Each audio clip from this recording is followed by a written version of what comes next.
శ్రీమాత్రే నమః. అందరికీ నమస్కారం అండి. ఈ వీడియోలో అఖండ సౌభాగ్యాన్ని, వ్రతం యొక్క పూర్తి ఫలితాన్ని ఇచ్చే వరలక్ష్మీదేవి వ్రత కథ గురించి ఇప్పుడు తెలుసుకుందాం. వ్రతం ఆచరించిన తర్వాత ఈ వ్రత కథను తప్పకుండా వినడం కానీ చదవడం కానీ చెయ్యాలి. అప్పుడే మనం వ్రతం చేసిన ఫలితం మనకి దక్కుతుంది. ఒకవేళ చదవడం రాని వారు ఈ వీడియో పెట్టుకుంటూ మీరు ఈ వ్రత కథను విన్నా పూర్తి ఫలితం దక్కుతుందండి. వ్రతం ఆచరించి వ్రత కథ చదువుకోకుండా మీరు పూజ చేస్తే వ్రత ఫలితం అనేది ఉండదు. అందుకని తప్పకుండా ఈ వ్రత కథనైతే వినండి.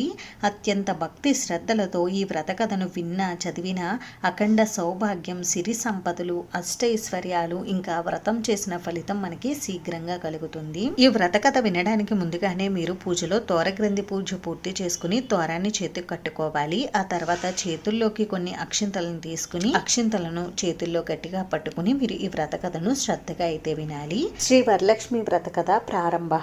సౌనకాది మహర్షులను ఉద్దేశించి సూతుడు ఇట్లు చెప్పుచున్నాడు. మునులారా, స్త్రీలకు సౌభాగ్యదాయకమైన వ్రతమును ఒక దానిని శివుడు పార్వతికి తెలియజెప్పెను. లోకోపకారమునకే దానిని మీకు వివరంగా వివరిస్తాను, శ్రద్ధగా వినవలసిందన్నాడు. పూర్వం శివుడు ఒకనాడు తన భస్మ సింహాసనంపై కూర్చుని ఉండగా ఇంద్రాది ఇతర దిక్పాలకులు, నారద మహర్షి స్తుతి స్తోత్రములతో పరమేశ్వరుణ్ణి కీర్తిస్తున్నారు. ఆ మహత్తర ఆనంద సమయంలో పార్వతీదేవి పరమేశ్వరుణ్ణి ఉద్దేశించి, నాదా, స్త్రీలు సర్వసౌఖ్యములు పొంది పుత్రపౌత్రాభివృద్ధిగా తరించుటకు తగిన వ్రతమును ఒక దానిని ఆనతీయవలసిందని అడిగింది.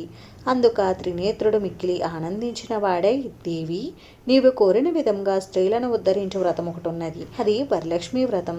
దాని విధి విధానం వివరిస్తాను, విను.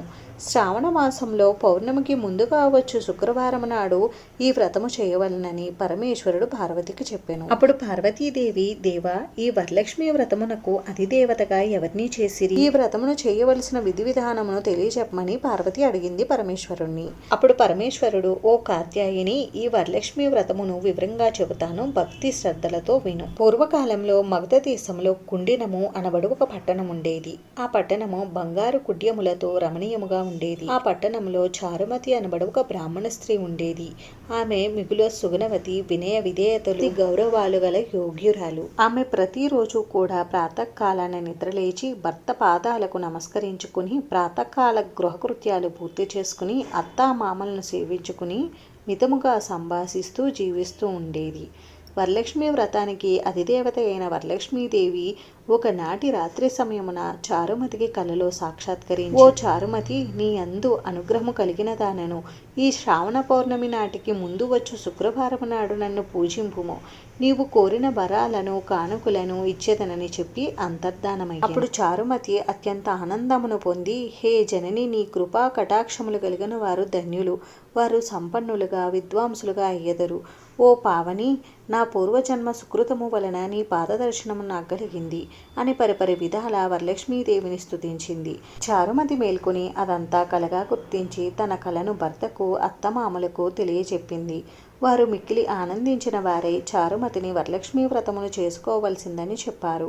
ఆ ఊరిలోని మిగిలిన స్త్రీలు చారుమతి కల గురించి విన్నవారై పౌర్ణమికి ముందు రాబోయే శ్రావణ శుక్రవారం కోసం ఎదురు చూస్తున్నారు. అలా ఎదురు చూస్తుండగా శ్రావణ శుక్రవారం రానే వచ్చింది. శ్రావణ శుక్రవారం రోజున చారుమతి గ్రామంలో మిగిలిన స్త్రీలు ఉదయాన్నే నిద్రలేచి తలస్నానం ఆచరించి పట్టు వస్త్రాలు ధరించి అందరూ చారుమతి గృహానికి చేరుకున్నారు. స్త్రీలందరూ కలిసి ఈ వరలక్ష్మి వ్రతమును ఆచరించుకోవడం కోసం చారుమతి గృహంలో మండపం ఏర్పరిచి ఆ మండపంపై బియ్యం పోసి పంచపల్లవాలు అంటే రావి, జువ్వి, మర్రి, మామిడి, ఉత్తరేను మొదలగు పల్లవములచే కలసం ఏర్పాటు చేసుకుని వరలక్ష్మీదేవిని సంకల్ప విధులతో సర్వమంగళ మాంగళ్యే శివే సర్వార్థ సాధికే శరణ్యే త్రయంబకే దేవి నారాయణి నమోస్తుతే అని ఆహ్వానించి ప్రతిష్ఠించుకున్నారు. సాధ్యమైన వారు స్వర్ణ రచిత తామ్ర మృణ్మయమూర్తులను ప్రతిష్ఠించుకోవచ్చు.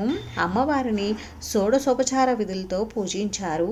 భక్ష్యభోజాలను నివేదించారు. తర్వాత 9 పోగుల తోరమును చేతికి కట్టుకుని ప్రదక్షిణ నమస్కారాలు చేశారు.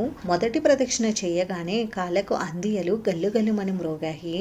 రెండవ ప్రదక్షిణ చేయగానే హస్తములకు నవరత్న ఖచ్చిత కంకణాలు దగ్ధగాయమానమయ్యాయి. మూడవ ప్రదక్షిణం చేయగానే అందరూ సర్వాభరణ భూషితులయ్యారు. చారుమతి యొక్క వరలక్ష్మి వ్రత ఫలితంగా ఇతర స్త్రీల స్త్రీలొక ఇల్లు ధన కనక వస్తు వాహనములతో నిండిపోయాయి. ఆయా స్త్రీల ఇళ్ల నుండి గజ తురగ రథ వాహనములు వచ్చి వారిని ఇళ్లకు తీసుకువెళ్ళాయి. వారంతా మార్గ మధ్యంలో చారుమతిని మిక్కిలి పొగుడుతూ ఆమెకు వరలక్ష్మీదేవి కలలో సాక్షాత్కరించి అనుగ్రహించగా ఆమె వరలక్ష్మి వ్రతంతో తామందరినీ మహద్భాగ్యవంతులను చేసిందని పొగిడిరి. వారంతా ప్రతి సంవత్సరము వరలక్ష్మి వ్రతం చేసి సకల సౌభాగ్యములతో సిరి సంపదలను కలిగి సుఖజీవనం గడిపి అనంతరం ముక్తిని పొందారు. మునిలారా, మహర్షులారా, మోక్షులారా, శివుడు పార్వతికి ఉపదేశించిన వరలక్ష్మి వ్రతాన్ని సవిస్తారంగా మీకు వివరించానన్నాడు సూత మహర్షి. ఈ కథ విన్నా, ఈ వ్రతం చేసినప్పుడు చూసిన సకల సౌభాగ్యాలు, సిరి సంపదలు, ఆయురారోగ్య ఐశ్వర్యాలు సిద్ధిస్తాయి. ఇంతటితో వరలక్ష్మి వ్రత కథ పూర్తయింది. ఇప్పుడు చేతుల్లో ఉన్న కథాక్షింతలను కళ్ళకు అద్దుకుని కొన్ని అక్షింతలను అమ్మవారి పాదాల దగ్గర ఉంచి ఇంకొన్ని అక్షింతలను మన శిరస్సు పైన, అలాగే ఇంట్లో ఉన్నటువంటి సభ్యుల శిరస్సు పైన వేసుకోవాలి. ఈ అక్షింతలను శిరస్సు పైన మనమైనా వేసుకోవచ్చు, లేదు అంటే ఇంట్లో ఉన్న పెద్దల చేతైనా భర్త చేతైనా కూడా వేయించుకోవచ్చు. వ్రత కథ పూర్తయిన తర్వాత అమ్మవారికి మళ్ళీ కర్పూర నీరాజనం సమర్పించాలి. మీకు ఏమైనా హారతి పాటలు వస్తే హారతి పాటలు పాడుకుంటూ అమ్మవారికి నీరాజనం సమర్పించండి. వరలక్ష్మి వ్రతం రోజున ఈ వ్రత కథ విన్నా, చదివినా అఖండ సౌభాగ్యం, సిరి సంపదలు, అష్టైశ్వర్యాలు కలుగుతాయి. అంతేనండి, విన్నారు కదా వరలక్ష్మి వ్రత కథ గురించి. ఈ వీడియో మీకు నచ్చితే ప్లీజ్ లైక్ చేసి, షేర్ చేసి, సబ్స్క్రైబ్ చేసుకోండి. Thanks for watching.